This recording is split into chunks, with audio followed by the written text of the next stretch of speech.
It's a terrible football show. What do you expect? I want whatever you guys are smoking right now. Just in my brain, it just makes so much sense. OH! Oh, baby, go. yeah! You have no quarterback. You're going to need some punters. Welcome to a terrible football show. That's my quarterback and my teammate, man. Ruins my fucking holiday every damn year. Alex, What up? you can thoroughly kiss my ass. If it's Toledo, I'm drawing the best damn rocket there is out there. Now that's gonna look like a dildo. I told my HR director about this show. He's going to listen to it. They draft Xavier Worthy. What the fuck? Wide receiver from Texas. Fucking hamster. It's a hamster mixed in with a sheep. The Buffalo Hamsters have traded. Listen, guys, this is a terrible football show where everybody may be good at nothing, but we are terrible at everything. That's facts. That's a clip for the intro. Hell yeah! Hell yeah! That's a clip for the intro, baby. Yeah, he's successful at just giving his terrible opinions, so why can't I? Terrible football show, after all. Welcome to a terrible football show. It is April 1st, 2025, the kickoff episode for season 5, but fear not, even though it's April Fool's. This is no April Fool's joke here. We are here to give you our terrible opinions. We almost have a full house. Let's go around the room. We have our very own Ohio fuck. We got Jacob. Buddy, how's it going? Not going too bad. It's not, Camper Arc is back, boys. Camper Arc, here we go. Shout out to the Camper Arc. Shout out to that. Yeah.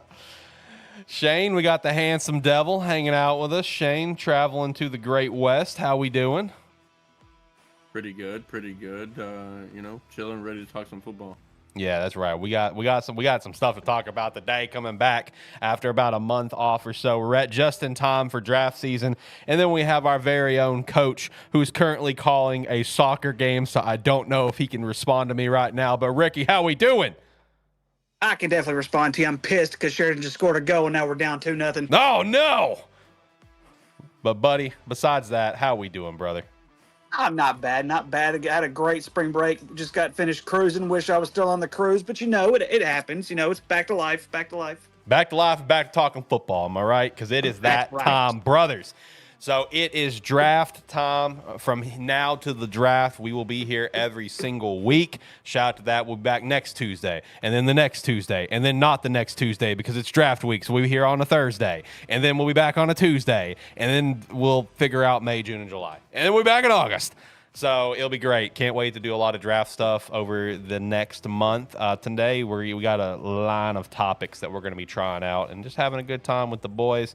Can't wait to jump into it, and I can't wait to jump into some draft stuff over the next few weeks. Don't know everything we're doing for the draft yet. I know last year we tried a lot of different stuff that was pretty fun. I'm thinking we may try to do a big group draft again because that was chaotic and fun. Might try to reel in on the chaos. Lamar Jackson does not need to get traded from the Ravens again. I don't remember who did that. That might have been me, actually. But that doesn't need to happen again. It definitely was you. I'm pretty sure it was me that traded Lamar Jackson. So I need to reel this in a little bit, but I think a group draft, I think it'll be a lot of fun, and we will have our one legitimate mock draft. Either the draft night, not sure. Might try to do a show that Tuesday before the draft if everyone can, and do our single draft then, and then chime in right in time for the draft on Thursday. We'll figure it out, but you can subscribe to the channel so that way you know what's happening, and we would appreciate that, as well as check out the Patreon down below. We'd appreciate that extra support. Join the Discord. Be a friend. Tell a friend. Check out the sponsors that we will absolutely shout out because I have a script. And the music ended perfectly. Let's go. Cooking. Here we go. Ended it at a perfect time because it was about to start talking again. Our voices were about to chime in, so it kicked off at the perfect time. Shout out to Tyler in the chat. I know Tyler's currently still working, unfortunately. He said, yo, jersey's backwards. That's Discord's fault, brother. It's not my fault. All right, that's Discord. We are on Discord. That is not my fault. But I do have a lot more jerseys. Shout out to that, boys. A lot more jerseys. It's actually not Discord. It's actually YouTube or OBS. Because in Discord, it's normal. See, it looks backwards for me up on the old Discord up here on my monitor. So, I don't know. I don't know. But shout out to all my jerseys. I've gotten a lot of jerseys. I've gotten a little too addicted to Goodwill Finds. For anyone who has not learned the magic of Goodwill Finds, you need to know the magic of Goodwill Finds because you can find so much great stuff on Goodwill Finds, including this signed Brandon Marshall jersey. You can't completely see it, but you can see the writing. That is a signed, legitimate Brandon Marshall jersey. Got $50. Shout out to that. Got a Darren McFadden Raiders jersey. Shout out to that. It was in Hawaii for whatever reason. And then I also got 3 Hawaii jerseys, from Hawaii. So shout out to that.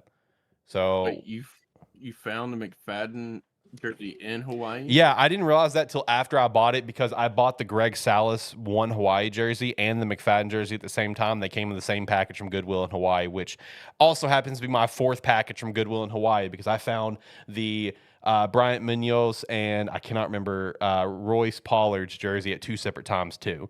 So yeah, just shout out McFadden Raiders jersey was in Goodwill Hawaii for whatever reason. I don't know, but shout out to that. That's the thing. Right. I also don't have a place for them yet, but over on the Shotgun Cam, I do have a Deion Bush Miami Hurricanes jersey, and it is Deion Bush. It's not Willis McGahee because there is a differences, in those jersey types. Okay, let's make that clear. A good old Jay Cutler jersey, and I also have a San Diego Chargers LaDainian Tomlinson jersey. So, brothers, we're cooking. And, for my unfortunate, sad, depressed Cowboys fans here in the room, there is always a lot of Cowboys jerseys on Goodwill Finds. So, brothers, if you want a good old Tony Romo jersey or a good old Jason Witten jersey or maybe even a Julius Jones jersey, I've seen that pop up. Yeah, that's random, right? Roy Williams, too. Seen that one pop up. That's a good one. If Marion Barber pops up, I'm probably going to grab that one for myself. I'm not going to lie. Shout out to Marion the Barbarian. Rest in peace. So, I don't know. Shout out to Goodwill Finds. Go check it out. You can, in fact, affirm it. It is paired with Affirm. So, I'm just saying, make some bad decisions like I have. Stop. Yeah. Make some bad decisions. But, also, last shout out, we can jump into stuff. I have officially also completed my Devin Hester career jersey path. I'm pumped about that. I have the Chicago Bears jersey, the Atlanta Falcons jersey, the Baltimore Ravens jersey, and the Seattle Seahawks jersey. Specifically, the away Seattle Seahawks jersey because that's the only game he played with the Seattle Seahawks. I pay attention to details. So, Hell yeah. we cooking. I fucked up my camera again. All right, boys, how we feeling? We ready to jump into it? We got a list of topics to run through. We about to cook today. Let's do it. All right, boys, let's do it. Let's go ahead and kick things off with the hottest thing off the press right now. Things that are popping off right now in the NFL. And that is the relationship between the owners and agents. And how important is it? Because as my 2 Cowboys fans know very well, you got a superstar defensive player by the name of Micah Parsons, who, shout out, I can't remember if it was me and Tyler or me and Shane or all 3 of us, totally forgot about to shout out for Defensive Rookie of the Year candidate when he was a rookie. Don't remember who it was. I think it might have been all 3 of us, or it might have just been me and someone. I don't remember. Either way, shout out to that. Micah Parsons, of course. You guys have a superstar down there that are trying to work out an extension. But Jerry Jones, the man himself, is trying to work out a deal to Micah directly. And said on video today that he doesn't even know who Micah's agent is. And Micah's just like, look, I hired this man for a reason, and it's to take care of these deals for me so I don't get scammed. So my boys, my questions to you is, how much do the relationships matter? And is Micah out the door? Is this done? Is Jerry Jones going on video saying that his agent is a non-factor and he doesn't even know who he is? Is this over? Is the time of Micah Parsons in Dallas come to a close? Jacob, let's start with you as one of our residential unfortunate Dallas Cowboys fan. How are we feeling about Jerry Jones and Micah Parsons? Well, I'll be honest with you. I'll be brutally honest and straight to the point and blunt. Get Micah Parsons out of Dallas. Okay. I love Micah. I love him a lot. I think he has and is going to have an even better career somewhere else. He is too well of a talented player to be wasted on a team who's probably never going to make a Super Bowl within the next 10 years. Ooh, okay. All right. I love it. I mean, let Michael walk. We can trade up and get Abdul Carter. Ooh, all right. You're going for the big swing. It's the only swing.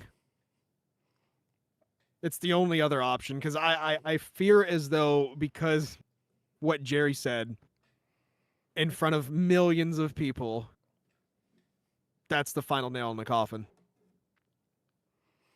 Okay, all right. So trade up for Adil Carter. Are you sure you're not going to trade up for Shadir Sanders?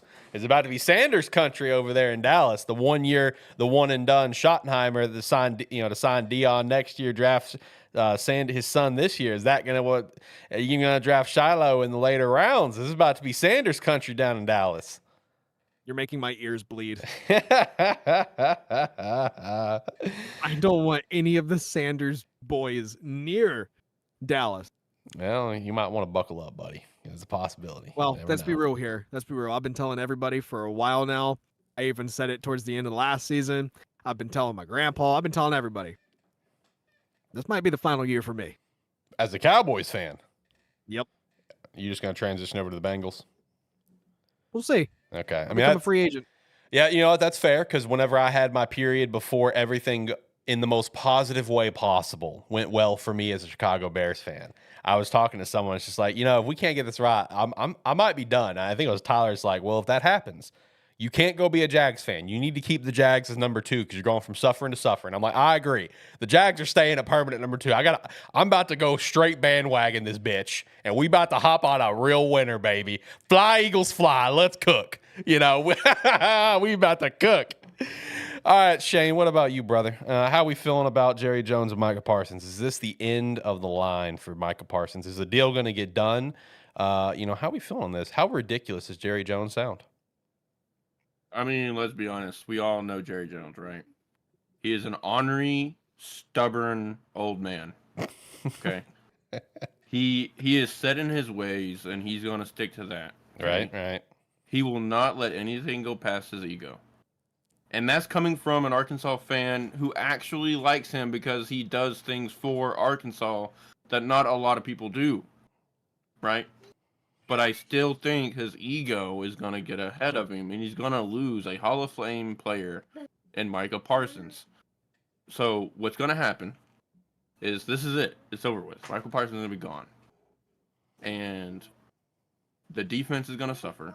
Oh, yeah. Even if you do somehow manage to pull a rabbit out of a hat and do go get a player like Abdul Carter or the defensive tackle from Michigan, somebody like that, a stud, it's not going to be the same. At least for the first 2 years. I don't see a rookie coming in and giving you even close to the same kind of performance that Micah Parsons have been giving you. And I get that he did have some down years 2 years ago or whatever, but at the end of the day, that's a Hall of Fame player that you're going to be losing. If I was Jerry Jones' son or even a coach or anybody, I'd be like, hey, suck it up. We need to find a way to get not only this player back, but get him happy and build around him. He's still in his prime. He's still a prime player to build a defense around. There's plenty of talent on the defensive side of the ball this year. There's plenty of ways where you can get that defense going. And earlier, Jacob, you said, that's really the only option y'all have. I will disagree. I think y'all need offensive line severely badly.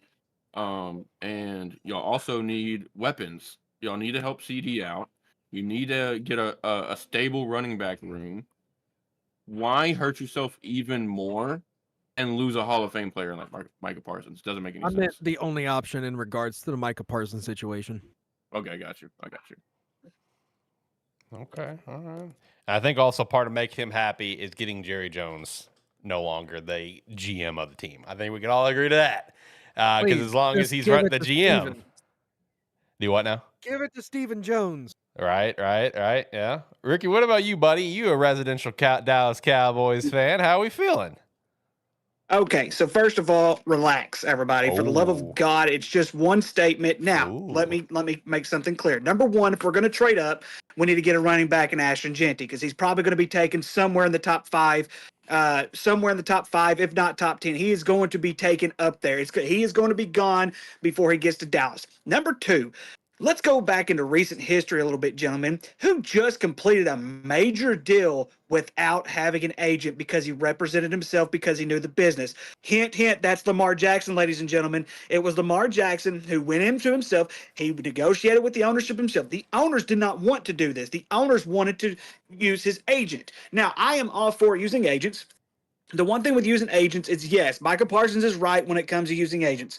You want to be able to get whatever value that you can, whatever value that you are set on the market. And I am perfectly fine with either way. I have no problem with what Jerry said. Jerry's saying he wants to talk to Micah one-on-one because I think Jerry wants Micah to be a Cowboy for the rest of his career. And I think that's why he wants to go one-on-one. Now, the last thing that I will point out is Shaquille O'Neal. If we look back at Shaquille O'Neal, one thing Shaquille O'Neal said years ago was whenever he was a player, the owners would directly go toward his agents. They would not even talk to him because they felt like he didn't know what he was talking about. So Shaq educated himself to the point where he also started to represent himself along with his agents where he could talk to the owners one-on-one.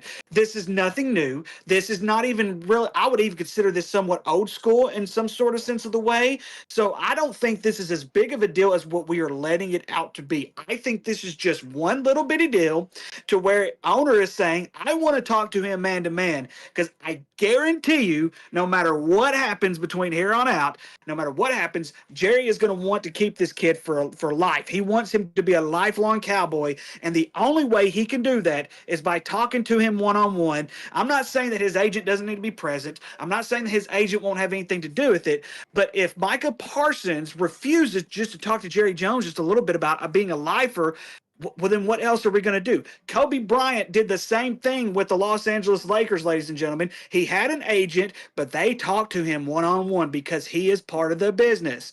That's what Jerry is trying to refer to. It doesn't matter what the owner's name is, or it doesn't matter what the agent's name is. What matters is the player that you're trying to keep in Dallas, and that is Micah Parsons.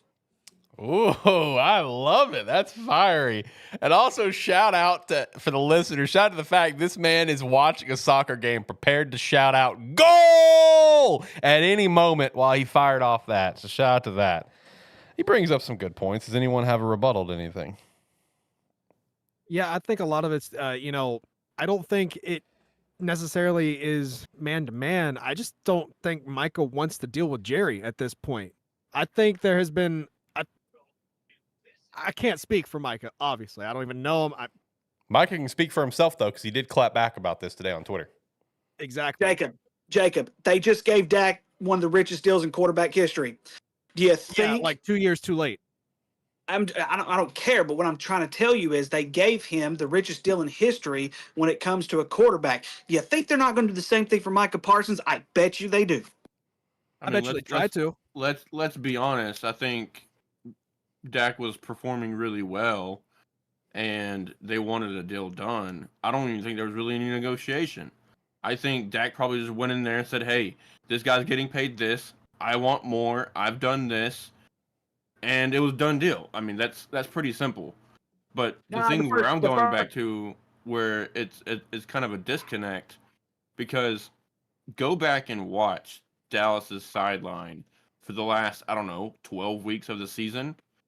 Everyone there was not only pissed that they were losing, but they were almost beating each other up, arguing with each other because of how poorly they're doing.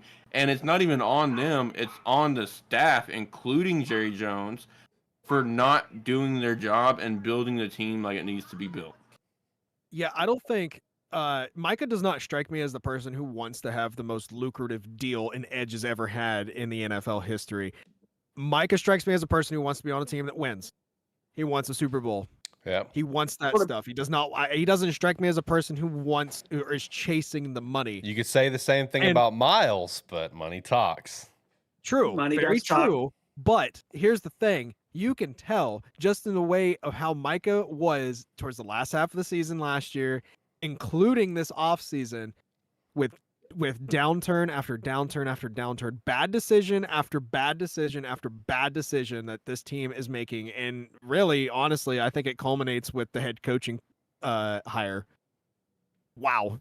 What a train wreck of a hiring process that was. I love I it. don't think Oh, yeah. Michael wants to talk to Jerry. I don't think he really, not necessarily doesn't respect Jerry. I just think he's pretty fed up. Okay. I disagree.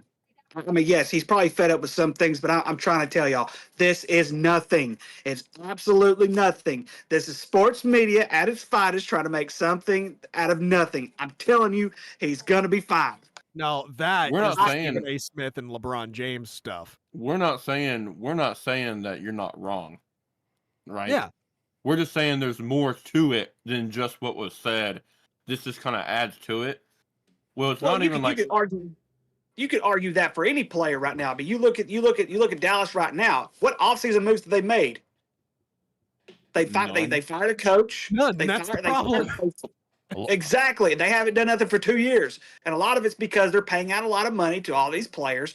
Now they're having to basically revamp their entire offensive line. I mean, they're in a situation right now where they're basically having this rebuild period. And unfortunately, Micah Parsons, whose rookie contract's coming to an end, now they're going to have to figure out a way to implement him in all this as well. So, I mean, yeah, there's frustration all across the board. It's business, it's business in general. And like I said, I don't think I think it's going to be fine in the long run. I don't think Jerry's going to be dealing with this much longer anyway. The dude's 100,000 years old. I mean, he doesn't have much life left, man. He will die in the ownership position. He really will. Like, straight up. They will make a statue of him, and they will put his skeleton inside the statue. That's messed up, bro. That's messed up.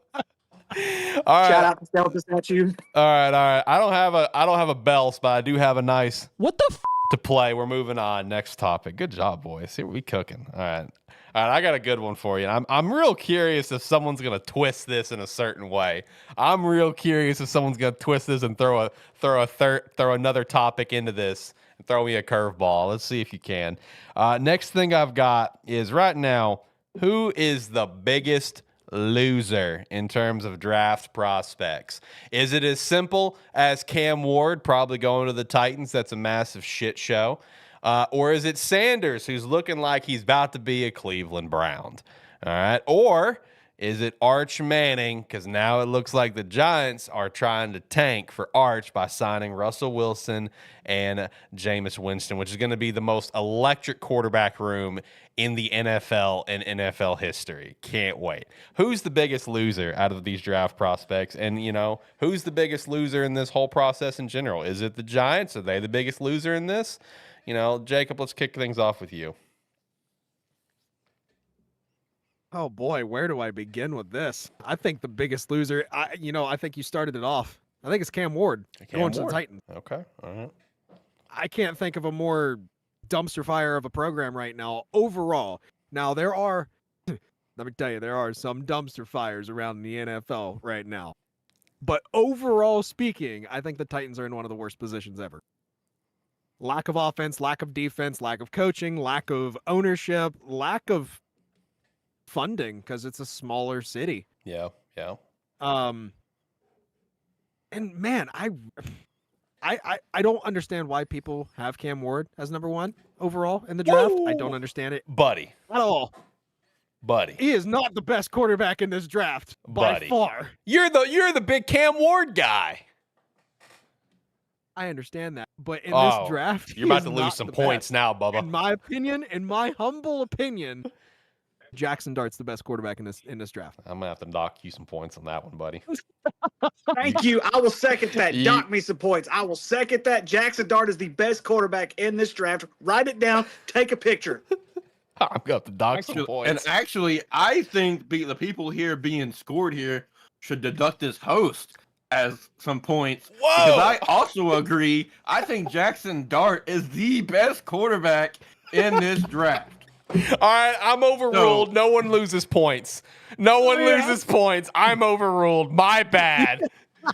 Listen, I hated Jackson Dart at Ole Miss. He torched us year after year after year. But yes, through the pro days, through the scouting combine, he is the most well-polished quarterback. And I'm not saying he's NFL ready. I don't think any of these quarterbacks are NFL ready, just like I think every year. But he is the most polished quarterback coming into the draft this year. And I think whoever snags him in the teens or early 20s is going to get the steal of the draft. Okay, I'll be honest, I did not think that would stick as much as it did, but damn it, I'm happy that it did. Oh my good God. All right. Well, Jacob says Cam's the biggest loser. Let's go around. Shane, who's the biggest loser in this whole thing?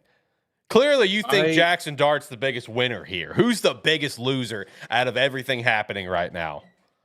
I think Shadur Sanders is the biggest loser. I think he is in a no-win situation. Because best case scenario, he goes to the Titans, which we know how much of a dumpster fire they've been in the last 2 years.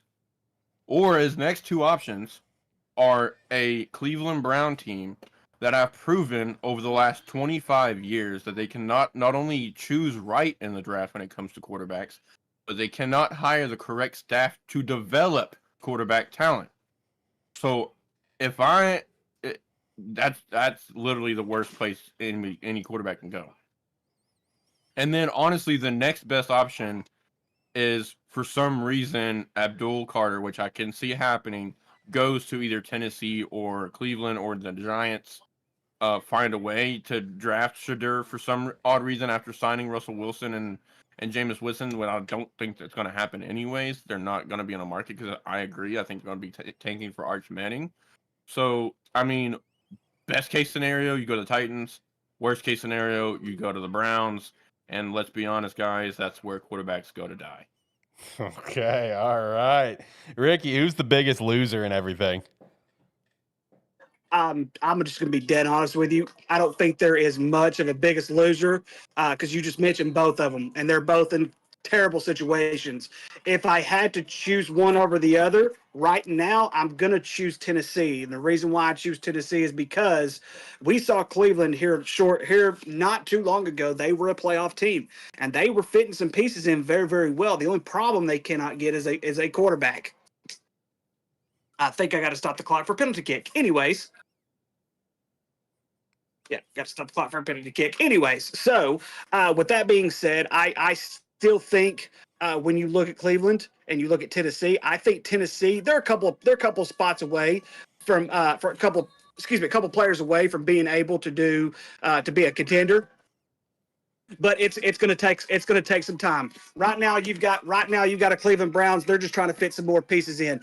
They've been the most successful here lately. It's Tennessee. Whoever goes to Tennessee is the biggest loser, regardless of who it is. All right, so he's thinking whoever, it does not matter if it's a QB or not. Whoever's going to Tennessee is, in fact, the biggest loser. No one took the curveball that I was thinking was a possibility to take. And that's fine. That's fine. I was thinking someone would like to try to twist it in a way that Pittsburgh was going to be the biggest loser because now they're going to be stuck with Aaron Rodgers since the Giants went with Russell Wilson and Jameis Smith. But no one took the curveball. I figured it'd be Ricky of all people be like, oh, Pittsburgh's the biggest loser. They're getting Aaron Rodgers. I mean, let the dude retire. The dude just needs to retire. He does. Like, he does so need to retire. Of this Aaron Rodgers nonsense. They just need to go ahead and just retire. Just retire. I'm done with Aaron Rodgers. I'm done with Aaron Rodgers. I'm done with the Dallas Cowboys. Go Commanders. Hey, go you know Commanders. What's funny is they're a contender for my new #1 team next year. I love it. I love it. Jesus Christ. Go Commanders, baby. All right. So, yeah, the next one I've got is actually Pittsburgh or retirement. So, with Aaron Rodgers, that is the real question. Is it retirement or is it going to be Pittsburgh? Because, like, the thing is, guys, I understand Aaron Rodgers was not the flashy MVP Rodgers last year. We can all agree the Jets got cooking a little bit there at the end of the year, right? They had flashes. But, it's kind of funny. Because, he said it once upon a time on the Pat McAfee show that down years for him are career years for other quarterbacks. And that was honestly kind of comparable to how this year went, where this was a down year for Aaron Rodgers. But if you look at his statistics, those statistics are on par with other QBs this year that had like career years. So the question is it Pittsburgh or is it retirement? The Giants are off the board. What's next for Aaron Rodgers? Ricky, you want to kick us off? I know you love Aaron Rodgers so dang much. Here's the thing. Listen, he's a Super Bowl champion. I have a respect for him just because he's considered the OG now. There is that term of respect, when it comes to Aaron Rodgers. But I'm so sick of this entire scenario that we've been dealing with what seems like to be forever now. The dude needs to retire and go along, and whatever the case may be. He is right. Like you could look at his numbers, and yes, I agree that they were on par with some of the ones who did have great years and everything like that. The thing is, though, they're not going to win a Super Bowl with him. They're going to stink with him. They're going to stink without him. And I think at this point, Pittsburgh is better off going to find a young quarterback that they can develop. They let Justin Fields go, which they were stupid for doing. Of course, Russell Wilson was a totally different story. And hey, I will say this much for Russell Wilson, ladies and gentlemen. I was wrong about Russell Wilson last year. I am proud of the success that he had last year. I thought he played better last year than he has in years. But the simple fact is, right now, Pittsburgh is a dumpster fire. It's not as much of a dumpster fire as the Cleveland Browns or the Tennessee Titans, but it is a dumpster fire. Right now, they are better off going to find a younger quarterback. Whether they trade for it, whether they get it in the draft, whatever the case may be. Just please, for the love of God, do not sign Aaron Rodgers. Please don't sign Aaron Rodgers. I would like to step in here. Go ahead. I'm going to piggyback off of you, Alex. Okay. I agree. Down years for Aaron Rodgers is career years for everybody else in the NFL for the last 4 years. Anybody would be happy to sign Aaron Rodgers because worst comes to worst, you're going to get a good starting quarterback. You're going to get a top 10 quarterback in the NFL. It may not produce always wins because, of course, like anybody and any quarterback in the NFL, you need talent around him for that quarterback to success. I don't care who you are. You put freaking Patrick Mahomes on the worst team in the NFL, he will not do what he's doing. I don't care who you are. So, just for reference here, your NFL MVP last year, Josh Allen, 3,700 yards, 7 yards per attempt, 307 for 483, 28 touchdowns, 6 interceptions. Okay. Aaron Rodgers in a so-called down year because he cannot play up to par anymore. 3,900 yards, 7 yards per attempt, 368 for 580, 28 touchdowns, and 11 interceptions. That's a down year for Aaron Rodgers where we think that he should go and retire. I think the bottom half quarterbacks in the NFL would chew off their left arm with no teeth in order to get those kind of stats and that kind of production. You put that type of quarterback on a Pittsburgh Steelers, they may not win the Super Bowl, but they're going to continue to win. And right now, I think that's all they want to do. They want to continue winning. They want to continue getting above 500. They want to continue to get in the playoffs because they know that once you get in the playoffs, anything can happen. It is not the NBA. It is not the NHL. It is not Major League Baseball where you have a series. It's one game, one Saturday night or Sunday night is all it takes to win and keep winning to make it to the Super Bowl. And if he gets on a team like the Minnesota Vikings, which I think that's what he's really waiting for, he's waiting for the absolute go-to Minnesota because they've even come out and said that they have not put a pin on that yet, that it's still a possibility. And I think he will sign with the Steelers if he gets word from Minnesota that it will not happen. I feel like with the Minnesota one, I feel like that one personally is dead, right? Like unless you have serious doubt on J.J. McCarthy and his injury, I feel like that one's dead. I feel like I don't feel like the Brett Favre cycle is going to repeat itself. That's my personal take. But, I think Pittsburgh is the likely place that for A-Rod over Minnesota. Jacob, what about you? What's your thoughts on this whole thing?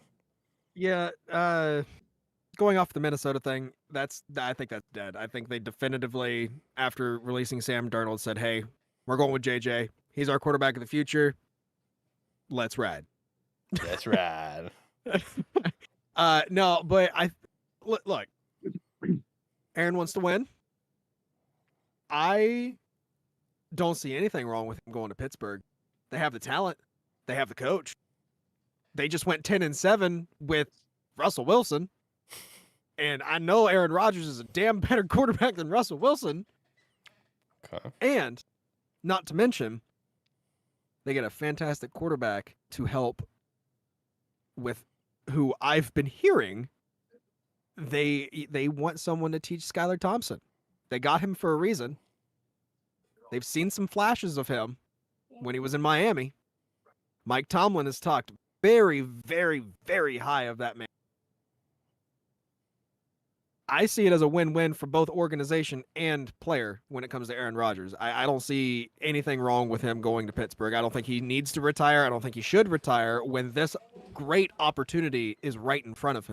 They have the wide receiver core. They have a running back room. They have a defense. They have a decently good offensive line. They have damn good tight ends.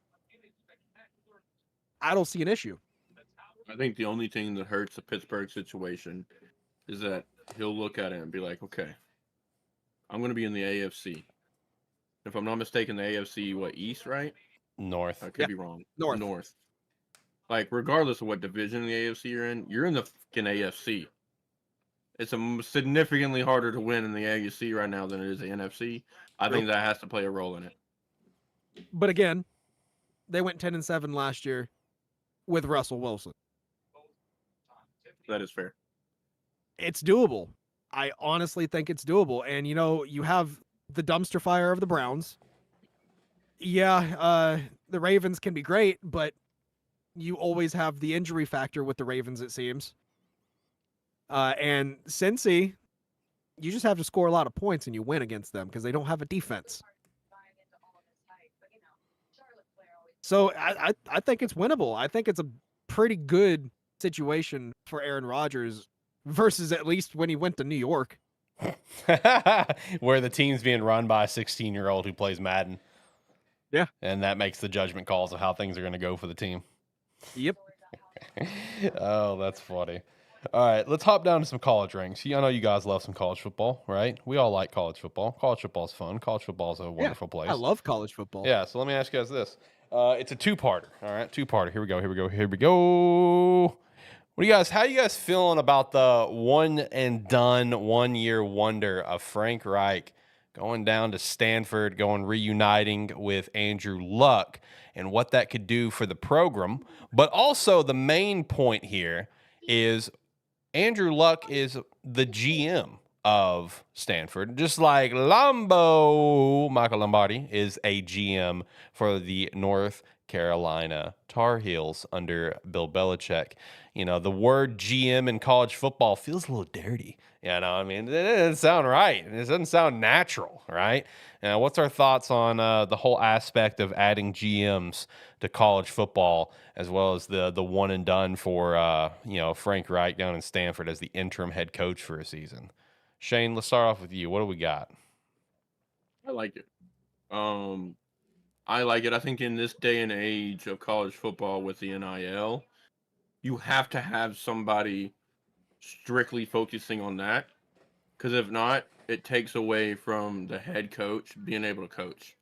The coach is not there to negotiate deals. The head coach is not there to get you brand deals, to get you as much money as possible. I'm sure they all love that for their players, and they want to do that for the players that they think is best fit for their program. But at the end of the day, if they do that, guess what? They're taken away from their current roster, from coaching them, and they're taking away time from the recruiting trail and getting players in for the future. I think adding the GM for his primary to focus is to do things like that.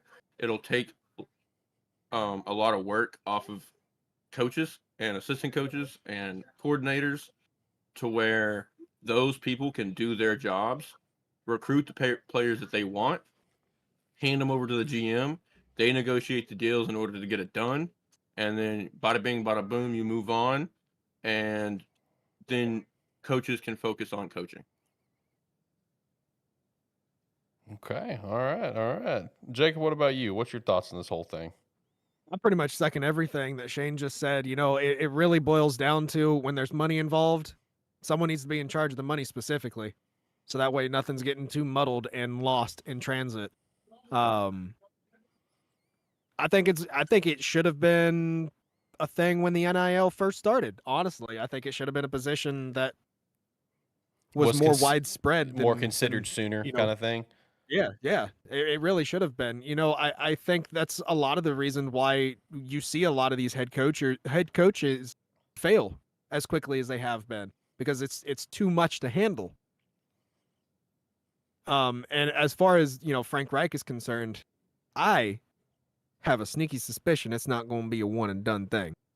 Oh, okay. I have a sneaky suspicion that Stanford might make a return to football. Oh, here we go.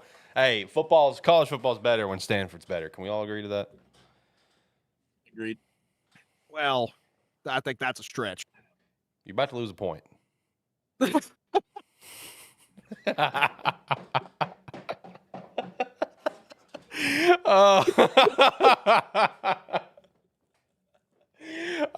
Ricky, can you chime in? Are you able to chime in? What do we got? He's trying. He's fidgeting. He's fidgeting. He's working on it. He's trying. He's doing his damnedest to unmute. He's angry. He's cussing. Oh my God, he's got a steel chair.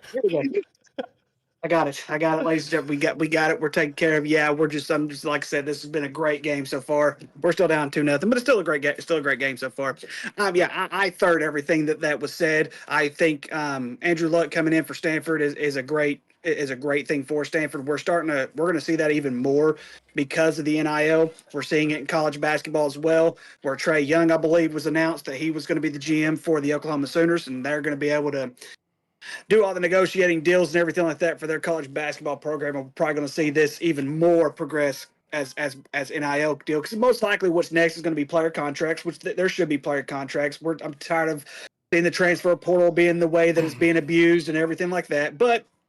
And especially now with the new NCAA rules going with junior colleges and everything like that, it just extends their eligibility. What a kick. Go in the goal. Oh, sorry. And anyways, so what I will say is, though, and I may lose a point for this, why are we talking about Stanford? They suck. Whoa. For now. Oh, yeah, for now. I do agree with you. But I will say this much. College football is better when Stanford is good, just for the fact is that they're one of those academic schools like a Vanderbilt, who but they have more of a rich history with football than what Vanderbilt does. But you root for schools like that. It's very hard to get into a school like Stanford. Very hard to get into a school. Yeah, and one thing also to shout out is, how you said Andrew Luck is going to be good for the GM. Not only is he going to be good for the GM of Stanford, you know what? Can we all just agree? It's a beautiful thing to have a generational talent like Andrew Luck back involved with the game of football in some capacity, right? Like what a beautiful thing that we're able. Let me rephrase what you said. College football in general is better when Andrew Luck is involved. That's right. Here we go. We're cooking. We love to hear it, brothers. All right, so I've got some kind of speed run ones here for you guys. Are you guys ready? No. All right, I'll let you prepare then. Deep breath. All right, he's ready. All right, right on. Here we go, baby. All right, so first one, just general thoughts. Let me hear it. NFL jersey policy update. You can now wear pretty much anything you want at any time. So how are we feeling about this? Because I would love to see some throwbacks in this game a little bit more. I would like to see some throwbacks a little bit less. How are we feeling about some jersey updates? Speed run me, boys. It's about time. I don't understand why there's regulations on what you can and cannot wear, as long as it's not, egregious. Fair enough. Yeah, I mean, I agree. I think as long as you don't have your nether regions hanging out or your tush, I think everything should be okay. Now, I will agree. The only thing I do like that the NFL, hopefully they keep. I am not a fan of the crop top jerseys. I hope they keep that out of the NFL. But other than that, I think not only teams should be able to pick their jerseys that they want, and the scheme that they go for, but I think players should be able to wear any kind of accessories that they want to wear. If they want to wear pink shoes on an orange team because his mom's got breast cancer, he should be freaking allowed to do so. They do that anyway for Breast Cancer Awareness Month, but anyway. I think it more so means all the time, though. Yeah, I mean, and I was just using that as an example, right? Like, if you want to have two mouthpieces on your helmet and you just think it looks cool, even though I think it looks dumb, you should have the freedom to express that on the NFL field. Half of them don't even wear the damn regardless. mouthpiece anyways. That is very true. And it's not necessarily a rule that they have to wear the mouthpiece. They just have to have it present. Right. Rookie, what about you? Jersey thoughts. How are we feeling on some Jersey thoughts? So I'm okay with throwback jerseys. I'm okay with all other kind of stuff like that. But when it comes to accessories and stuff like that, I kind of disagree with it. Even though they're at the professional level, they're getting paid all kinds of money and everything like that. And I understand the religious things that the breast cancer awareness month, everything like that. But one person who is a referee, who is a high school, by the way, let me throw this in. We have issues with uniforms as it is in high school because they think it's the NFL, and so that's where I'm going to kind of be the pro referee in this, and say that I think there doesn't need to be super restrictions enough because they're being paid, but a lot of these kids, especially in high school football, they look more toward the NFL and college players, and the rules are not like the same straight across when it comes to things like that. So in some ways, I'm leaning more toward just don't cross the line on some of this stuff. I mean, I somewhat agree, right? I mean, like I said, you don't want to go out there with a tucked in tank top jersey and booty shorts for football pants, right? I'm not saying that, but like I think the rule that you have to be covering your entire leg and your sock has to go up to your knee, I think that's ridiculous. I think not being able to wear different colored cleats is ridiculous. I think if you wear different colored gloves than what your team has, you get a fine for it. I think that's dumb. Now, things that has vulgar things that have vulgar slang on it and stuff, yeah, of course you shouldn't be able to wear that because you are a professional, right?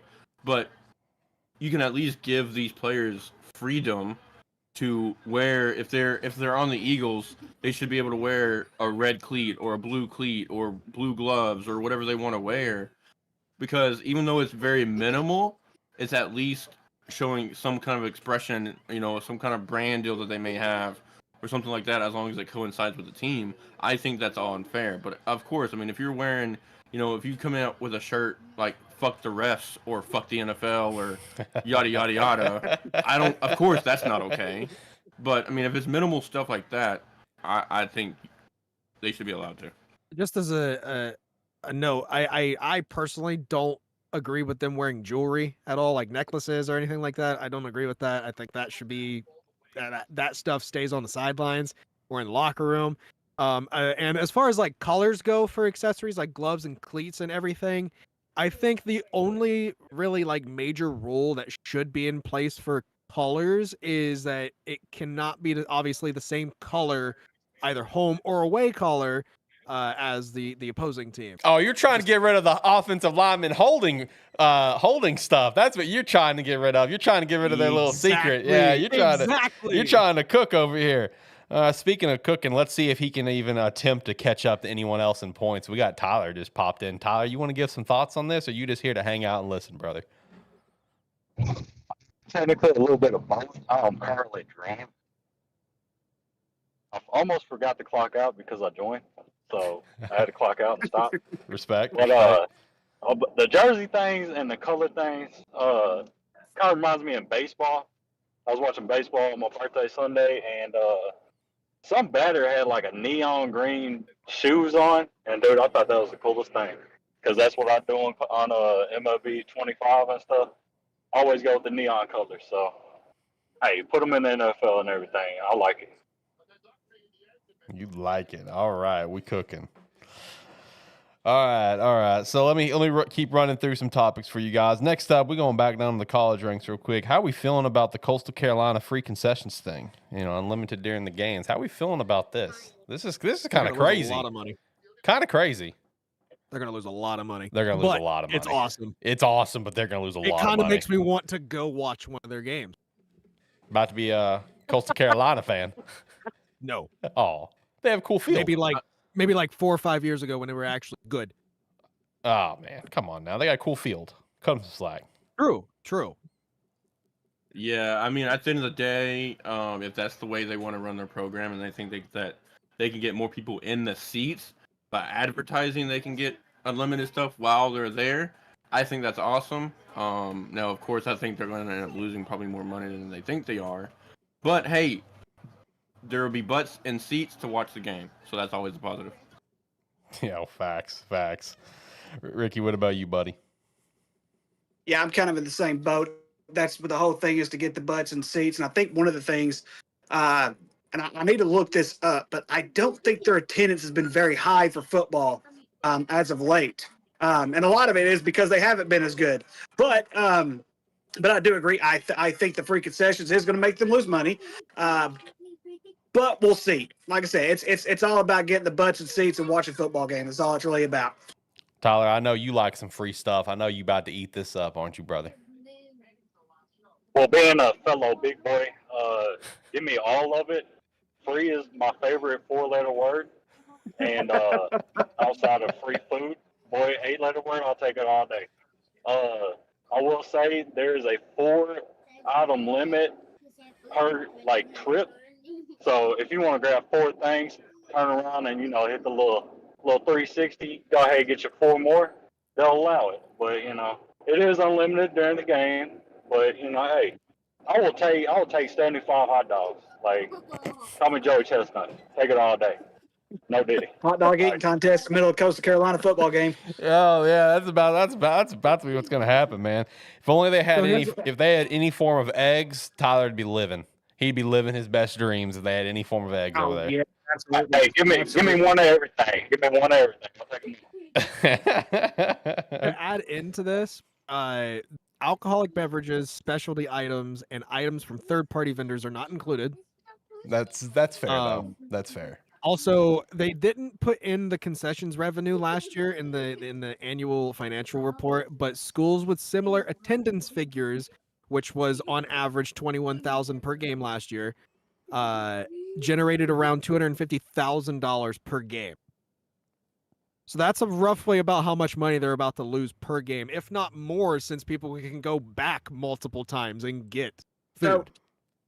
But they do also get quite a bit. I don't know who their beverage funding is, but they do get funding for beverages. So they're really not spending a whole lot of money on beverages as it is, whether it's Coke or Pepsi. I don't know who it is, but I know they get money for beverages. So they're really not, like I said, they're getting money from those third-party vendors. Those third-party vendors are paying them money. So yeah, you're right. They're going to lose a little bit of money, but I don't think it's going to, I don't know. Like I said, I think whoever figured this out, figured out a way to balance this out.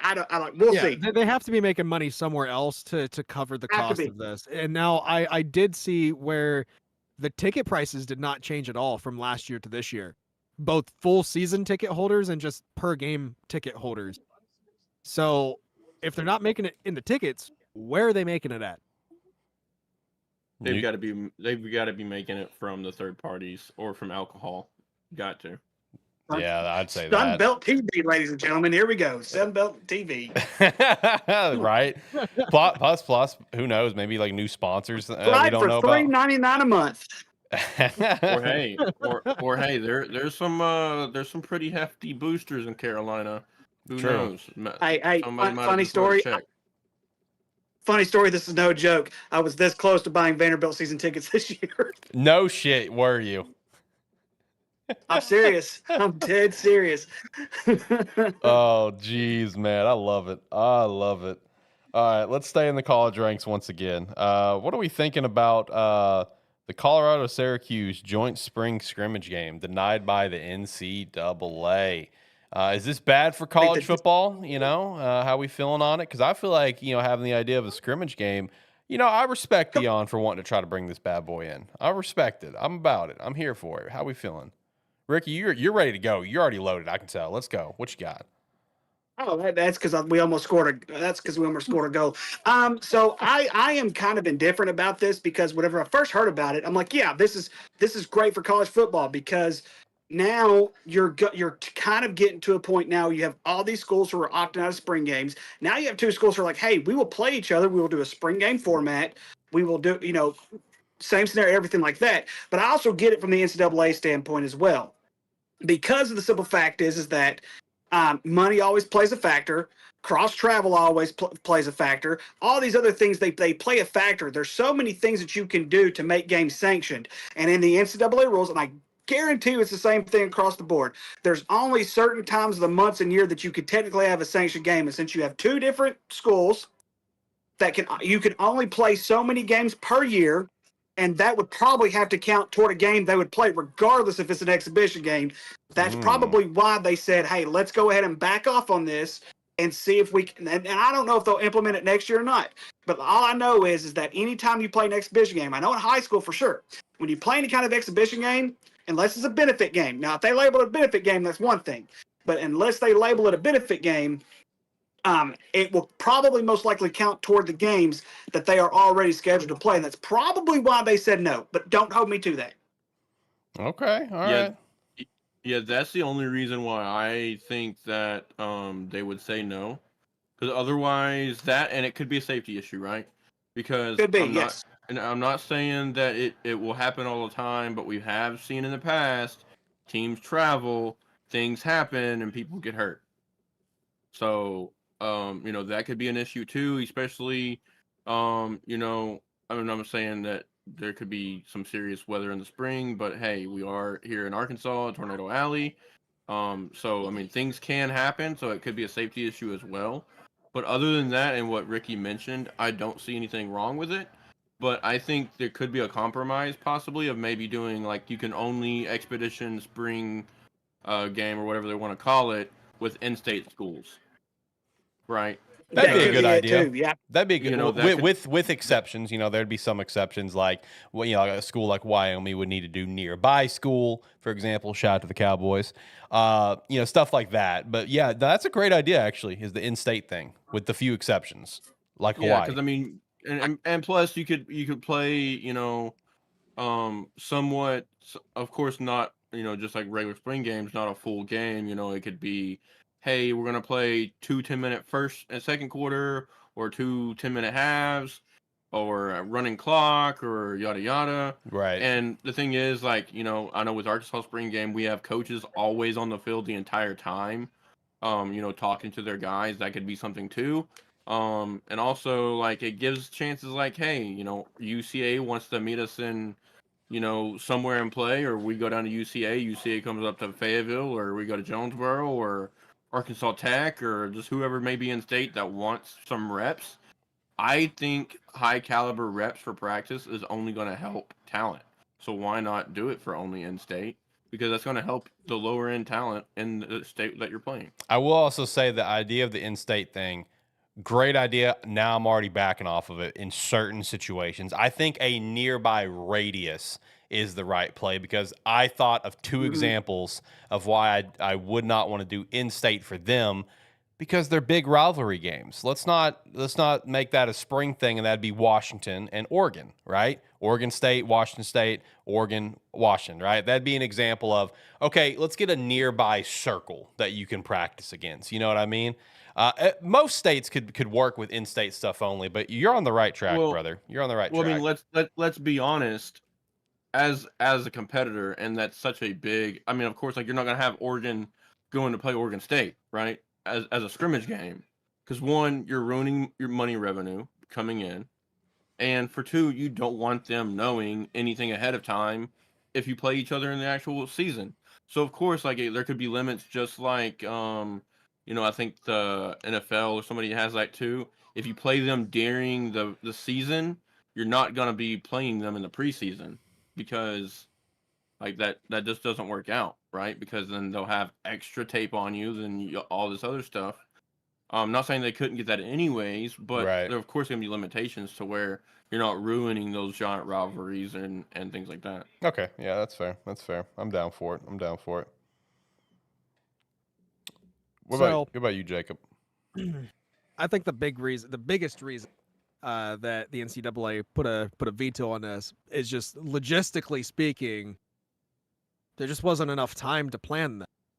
There was not enough time to plan everything out for this. That's why I'm thinking that they're just putting a hold, and then maybe coming back on this idea within the next few years. And also, think about the timing for this type of game. There's kids going to be going to classes, tests, all of that type of stuff. I think, academically speaking, it doesn't make much sense. Now, here's my proposal. move the FBS and FCS games from in-season to these scrimmage games. Get away from the FBS versus FCS games entirely mid-season. Move them to these scrimmage games. The FCS schools still make buku's amount of money from it, and it's a win-win. Plus, there's not much recruiting advantages when it comes to that type of thing either, as it would be FBS versus FBS. Well, the only thing that it could happen, it could hurt. We see it in basketball all the time, right? Especially during the NCAA tournament areas.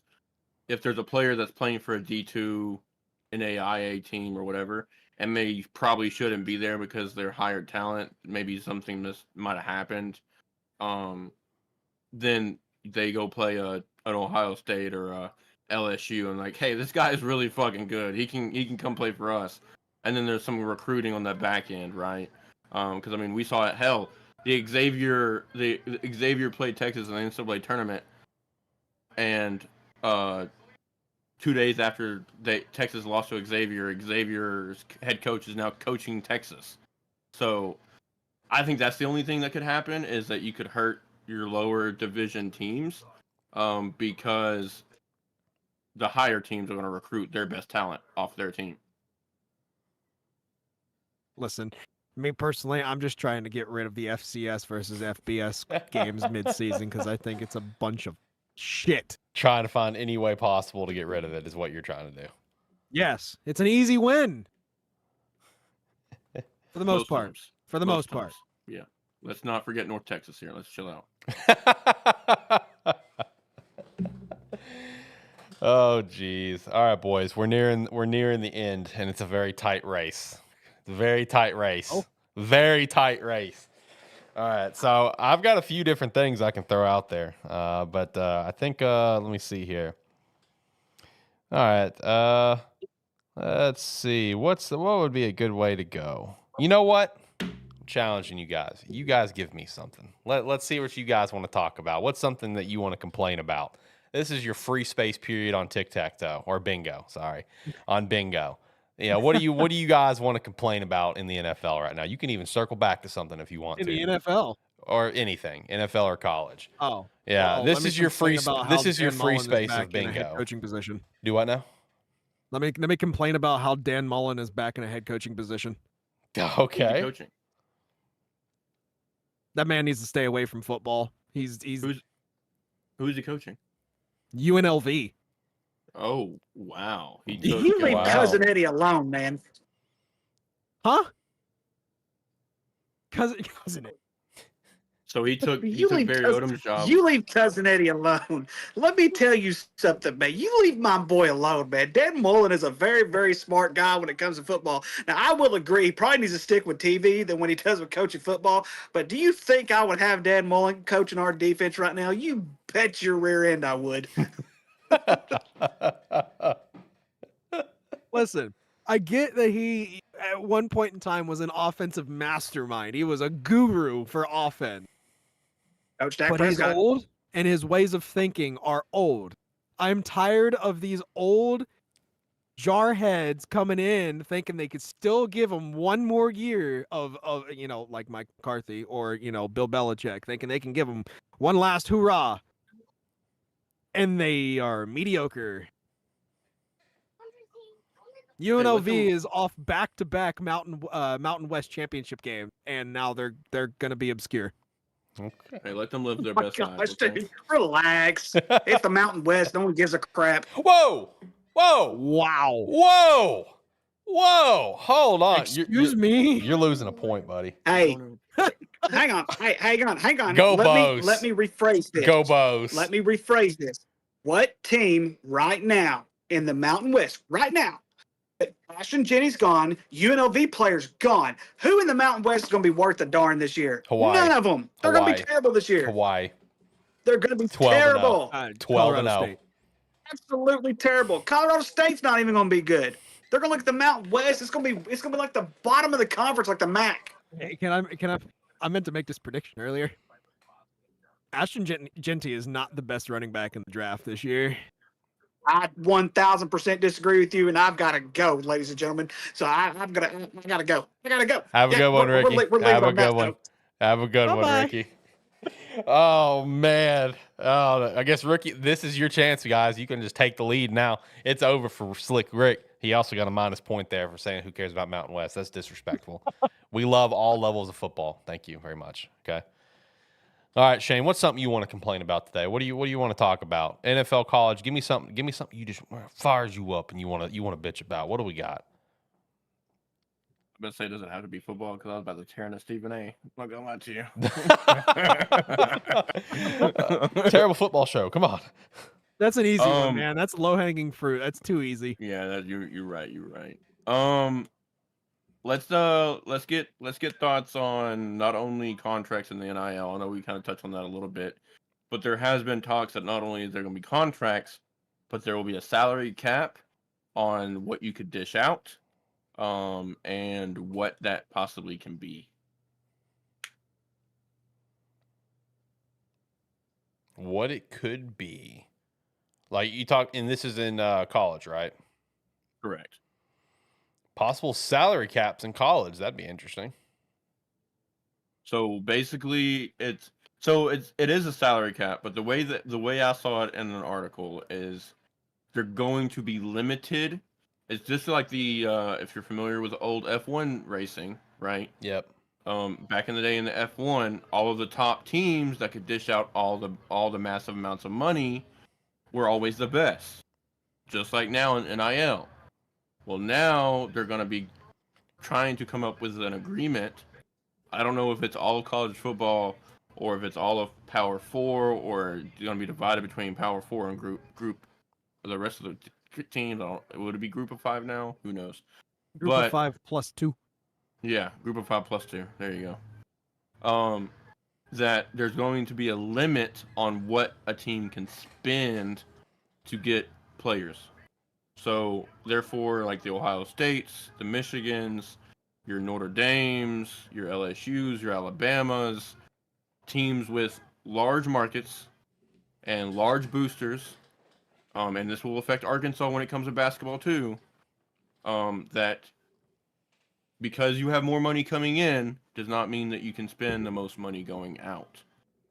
That it's going to be limited to a certain amount of money that you can spend on your roster.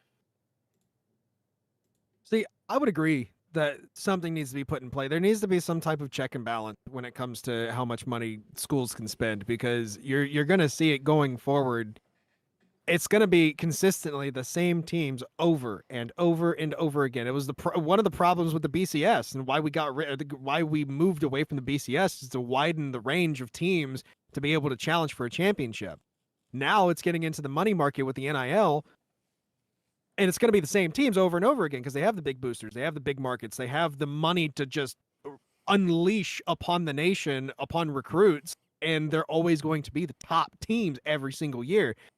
We need a check and balance to allow for the ability of not necessarily the small markets, but also the medium markets as well to challenge for championships, to challenge for these recruits, these top recruits in the nation. I agree. I'm just worried that they're going to botch it somehow, and just it's say NCAA. They botch literally everything they touch. And right, they're going to be like, "Hey, your limit is $50 million." Okay, well that's cool and everything, but it's not like a team like Colorado State or Boise State is going to be able to pull that kind of revenue anyways.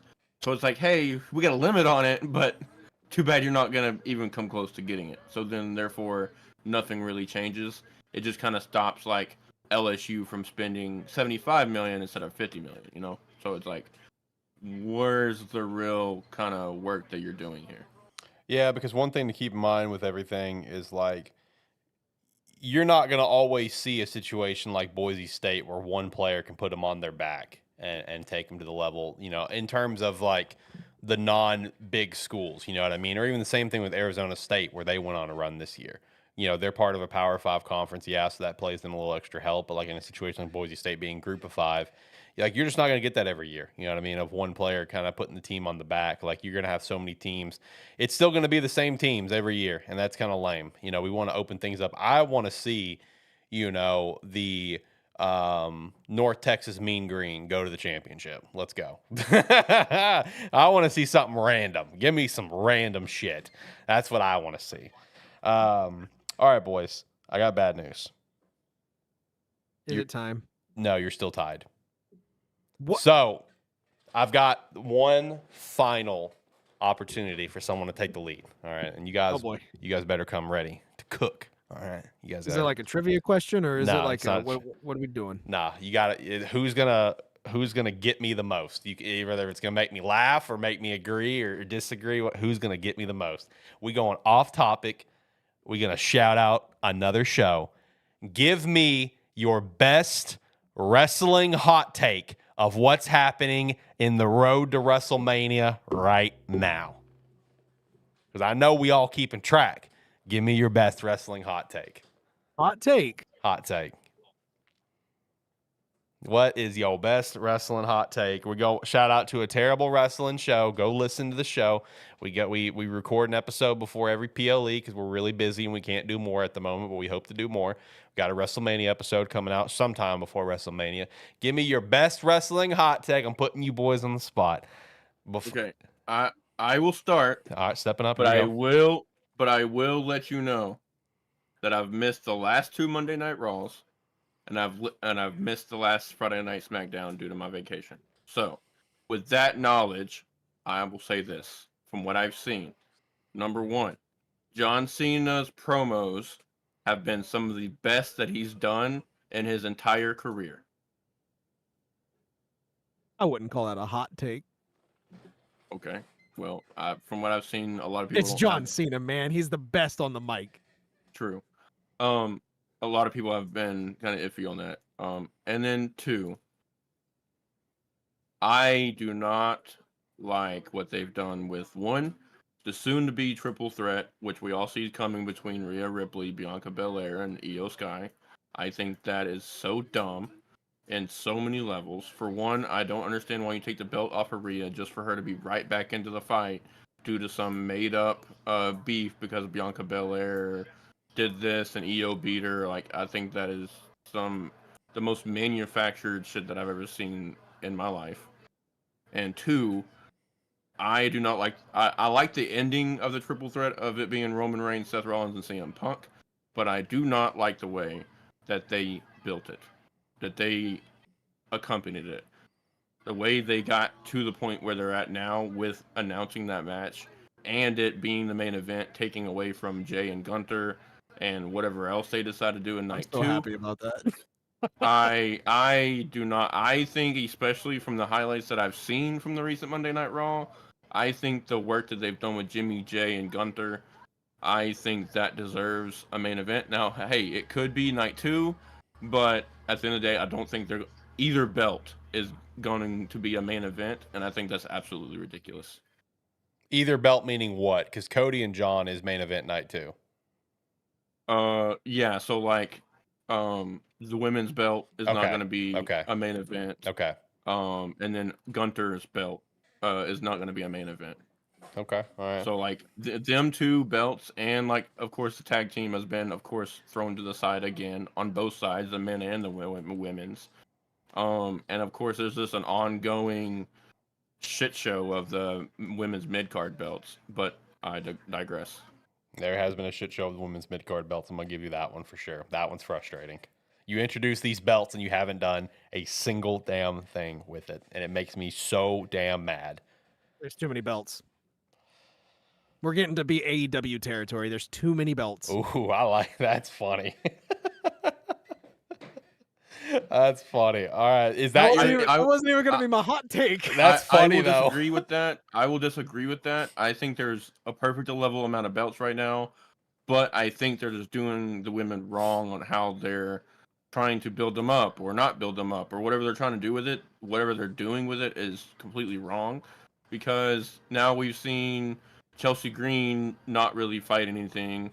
not lost the belt yet. We've seen Lyra Valkyria defend the belt a couple of times, but of course not lose it. Like, there is no real drama in those belts.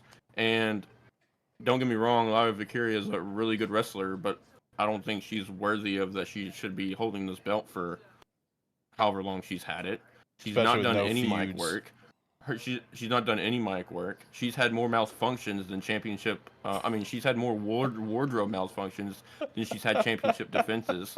And then also, like, I just think, she's really good in ring talent, but I don't think she's better than some of the other people that's trying to come after the belt. So let me bounce off of what you said, Shane, on one topic, which also kind of ties into my hot take.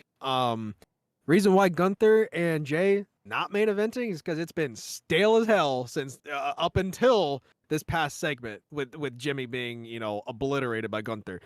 Hot take: Gunther needs to squash Jay. Wow. Okay. Now, squashing means like you talking trademark wrestling squash, like squashes him and wins. Yep. Walks out with the belt. Jay's done. Yep. Wow. Okay. All right. And another hot take: I think Seth is going to win that triple threat match, and I think he needs to win it the most out of the three.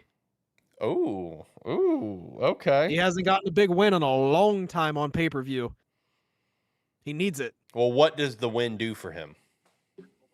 I think it puts him right back into the main event spot as far as titles are concerned. Yeah, but where does that take him, though? Assuming where the title's going to go.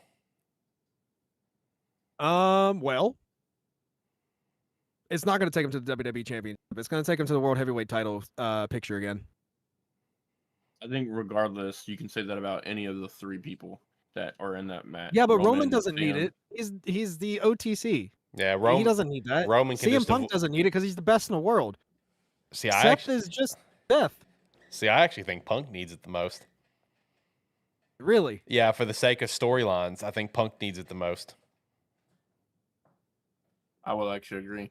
I think for the sake of storylines, because it's like I am a Seth Rollins guy. CM Punk and Seth are both my guys, man. I love them. They're 1 and 2, and they're interchangeable at times. So I love the idea of Seth winning. That's super exciting. But my thought process is, where does the story take him? You know what I mean? I like Seth. Don't get me wrong. I love Seth, but he is starting to get a little stale, I think. And that's why I think he needs this win as a staple trademark win for him at WrestleMania in a main event for his hype and his career going forward. Okay. All right. But no, main hot take: Gunther needs to squash Jay, and I am putting that hot take in for WWE starting to turn into AEW with all the titles. It's getting funny. to be ridiculous. That's funny. Okay. I'll add this too, just real quick. Okay. Since she's been back, Charlotte Flair has been garbage. True, but they haven't really done much with her. I mean, they have, but haven't. Garbage. All right, are you guys ready to get the final tally? We're calling it. It's 1, 2, 3. It's done. You guys ready to hear it? Yeah. Sure. All right, I'm about to tally. I'm tallying everything up.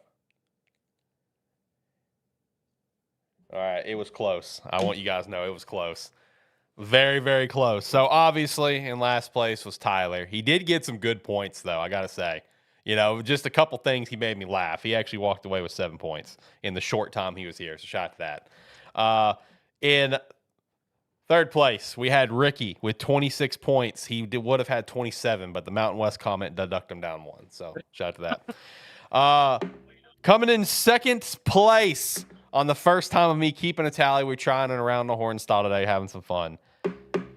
Even though he had the better hot take, second place goes to Jacob. I'm sorry, buddy. Damn it. Shane brought it back. Shane, your hot take was garbage, but you brought it back on some other points. You brought me back in. You brought me back in on some other stuff. The Charlotte comment at the end, I got to be honest, that actually tipped you over the scales. Oh, yeah. Yeah, that tipped you because I agree to that. Charlotte's been garbage.